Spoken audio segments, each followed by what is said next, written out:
Hi guys. I had watched a video by this lady who I really do respect. She's a believer in the Messiah, and she also knows that we are supposed to keep the Torah, and she just has some really amazing videos that just keep the daughters of Zion in check. I just agree with a lot of the things that she says. So I had sent a long email concerning the whole issue of race because, I know that black people are hurting. They have been under a lot of oppression. The thing is, God will send people to oppress you if you are behaving in ways or thinking in ways that are not of Him. Like, I literally thought something like, I don't like that girl's outfit or something like that. And then someone literally came and started talking about my outfit, because we reap what we sow. And so all this oppression that is happening is for two reasons. It's because black people refuse to turn back to God, and also because um, Satan doesn't want black people to come back to God. And so he will find ways to embarrass you, to oust you, to oppress you, to enslave you mentally, physically, whatever the deal is. And he won't only use white people to do it, he'll also use black people to do it. He'll use every single person that he can use that is willing to be a vessel to oppress you and to persecute you. And so, what has happened, even garnering off of the past, is black people are constantly looking at white people as the issue. And so we will often blame white people for everything that's going on in our lives. We think they are Satan and all this, but Satan is an entity. Satan means adversary. And so, the adversary is also those things inside of you in which deter you away from God. So she ended up making a video and she's like, I don't understand, black people need to forgive white people for what they've done and all this kind of stuff. And, I completely agree. You need to forgive white people for the oppression that has happened against your ancestors and against you. You have to forgive 70 times, 7 times. If you do not, you will hold on to things and it will start to manifest itself spiritually and then physically. It will create destructive thought patterns and behaviors and such. And so, God has been faithful in breaking this in me every single time I start to get back in those thought patterns. I think we're often looking for someone to blame, and that is the easiest target to go back to those things in which you've been told, oh, white people this and white people that, in order to blame someone. So it was funny because I was walking through the store the other day and I had dropped something. And I'm always talking about how Japanese people live like the longest out of any culture in the world. And I'm like, well, why do they get to live the longest? Like, they don't follow God. And so, I think what it is because Japan mostly is based on a moral system, a system of values.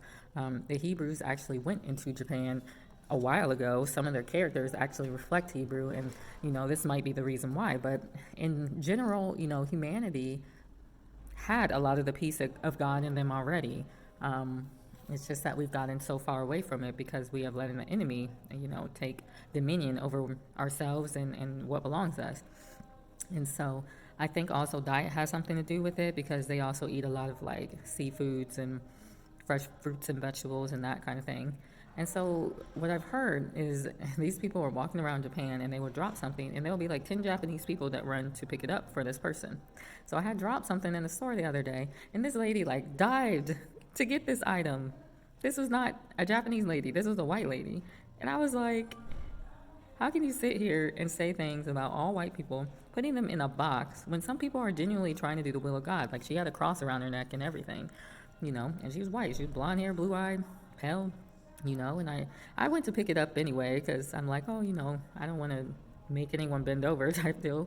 And I thanked her. I was like, thank you so much. That was so kind of you. You didn't have to do that. And, she was beaming. But yeah, so I think we have to break out of these cycles, these mentalities of racism, because if we don't, it's going to continue to make us sick, because God is no respecter of persons. If you are a person following after Him, whatever your skin color looks like, He is going to bless you and exalt you. Even over His own people, He will do that. Even if somebody is a devil worshiper over in, Kuwait. I don't even know if Kuwait still exists. I don't follow things to that extent. But even if you were a devil worshiper over in Kuwait and you found it in your heart to save a child that was about to get hit from a train, God will still bless you. He will, because He's no respecter of persons. If you do good, He's going to give you good. So And hopefully, at some point, uh, God can get to your heart concerning that devil worshiping, right? But yeah, I've told people over my videos, racism is a burden to carry because that's not the natural state of God. God made certain races, but it wasn't by skin color, it was by their dominion on earth. So, like Ham, Japheth, and Shem. Shem would be one of fame. Ham was one that defiled his father's bed, and so he was cursed, and all his progenitors or progenerations, I don't know. And then Japheth would dwell in the tents of Shem and would be enlarged.